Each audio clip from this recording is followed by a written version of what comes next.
Da li je čednost zastarela?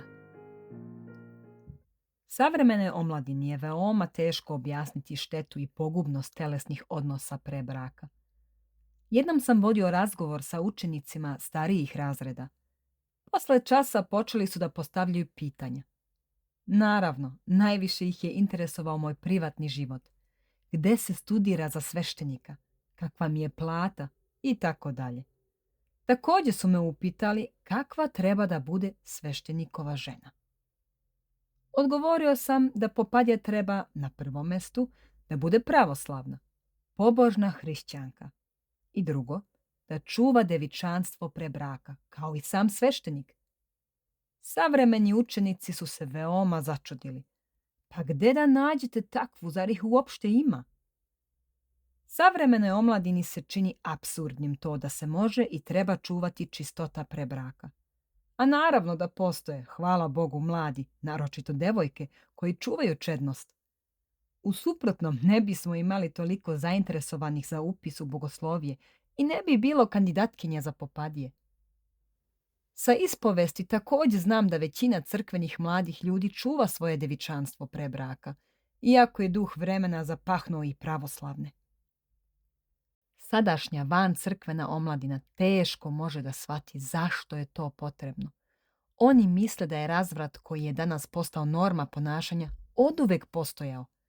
A ja se sećam vremena kada je jedina norma za devojke bila da se čuvaju za jednog jedinog muškarca, svog muža. Počnimo od pojma čednosti, celomudrenosti. Celomudrenost se ne odnosi samo na fizičku celovitost.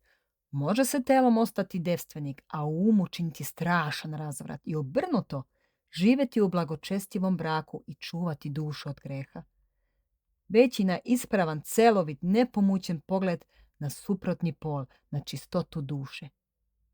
Već je rečeno da se telesni, intimni odnosi između muškarca i žene sami po sebi ne smatraju grehom, već ih Bog blagosilja, ali samo ako se upražnjavaju u zakonitom braku. Sve što je van braka jeste blud i krši Božju ustanovu, što znači da bludnici idu protiv Gospoda. Na grehu se ništa dobro ne može sagraditi. Greh ne gradi, već ruši. Kada čovjek dozvoli sebi polne veze pre braka, time narušava svoju duhovnu prirodu i veoma slabi volju, otvara vrata grehu. On je već ispoljio svoju slabost i teško će se suprotstaviti iskušenjima. Ako se ne nauči uzdržavanju pre braka, on ni u braku neće biti uzdržan. Neće se na čudesan način promeniti. Ako je za momka prespavati sa devojkom isto tako lako kao i da je odvede u bioskop, onda će on lako dati sebi dozvolu za neskromne poglede na strani, a onda i za prevaru u samom braku. Gubeći svoje devičanstvo pre braka, čovjek veoma mnogo gubi. On više nikada neće moći da osjeti onu radost, novinu, čistotu odnosa koje se daju celomudrenim ljudima. Seksualne veze ne prolaze bez traga, a ljudi koji su imali nekoliko partnera pre braka poneće sve to sa sobom u porodicu, što će, naravno, veoma štetiti i njima i njihovim najbližim. Prethodne veze, seksualno iskustvo mogu da budu veoma snažni utisci koji će veoma ometati uspostavljanje dobrih, harmoničnih odnosa u porodici. Kako kaže jedan popularni šlager, dok nju grlim, tebe se još uvek sećam. Sasvim je moguće da će momak sa iskustvom, grleći i ljubeći svoju ženu, u tom momentu misliti na drugu. Većina muškaraca, s retkim izuzecima, žele da se ožene devicom i da joj budu prvi muškarac u životu. Drugi, 6. ili 15. niko ne želi da bude. Svako će pretpostaviti novo, nedirnuto, već upotrebljavanom. Jednom sam slušao predavanje pravoslavnog psihologa žene, koja je rekla da je od mladih čula za izraz iskorišćena devojka. To je veoma dobro rečeno. Neko se okoristio, a onda našao drugu. Seksualna energija je ogromna sila, energija pola. Čovjek mora da nauči da je drži pod kontrolom. U suprotnom, rizikuje da se pretvori u seksualno opterećeno, bolesno i fizički i psihički biće. Polna energija, osim svog glavnog i značajnog cilja, produžetka roda i jačanja ljubavi među supružnicima, ima i još jednu osobinu. Ako čovjek još nije stvorio svoju porodicu i ne troši svoju polnu energiju na blud i preljubu u mislima, ona se može iskoristiti na druge načine, u stvaralaštvu, radu, ma kojoj drugoj delatnosti. Nikakve štete od uzdržavanja nema. Poznati austrijski psihijatar, psiholog, neurolog Viktor Frankl pisao je da čak i potpuno uzdržavanje nimalo ne šteti zdravlju. Pogledajte samo pravoslavne manastire. Pa najveći deo njihovih žitelja su jaki, zdravi, još mladi muškarci od kojih su mnogi primili monaški čin u momačko doba. U savremenom manastiru mora mnogo da se radi. Monasi se duhovno i fizički veoma dobro osjećaju. Zašto? Zato što imaju ispravnu orijentaciju na uzdržavanje i celomudrenost.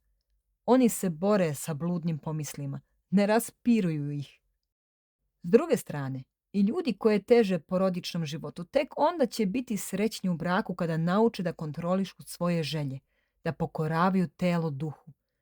Osim čuvanja uzajamne vernosti, uzdržanje u braku potrebno je iz još jednog razloga.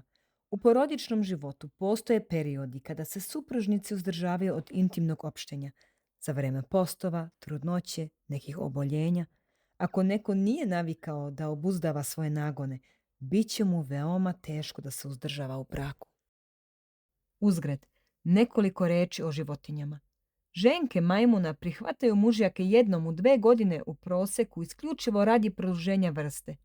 Životinja, dakle, za razliku od čoveka, koristi svoje instinkte umereno i ne šteteći nikome. Svaka država koja promišlja o zdravlju svoje nacije mora se brinuti i o moralu i propagirati uzdržanje. Kao što to čini Amerika, izmučena posljedicama seksualne revolucije. Tamo je još od 1996. godine na snazi program za učenje uzdržanja. Korist je usledila. Veoma su se smanjile adolescentske trudnoće, abortusi. Također se umanjila upotreba prezervativa i drugih kontraceptivnih sredstava u adolescentskoj sredini. Mnogi mladi žele da sačuvaju devičanstvo pre stupanja u brak. Program za učenje uzdržanja stupio je na snagu posle programa za učenje kontracepcije i objašnjava omladini da uzdržanje ne može biti štetno. Ono je i najbolja preventiva od side i veneričnih bolesti, doprinosi stvaranju zdrave porodice. Posle 2006. godine za ovaj program počelo je da se izdvaja na $100 miliona godišnje.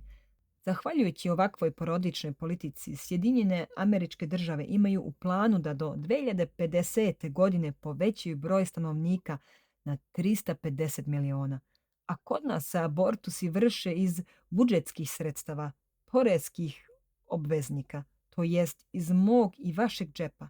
Eto u čemu treba da stignemo Ameriku. Svi ovi podaci postoje na internetu, na statističkim i drugim sajtovima.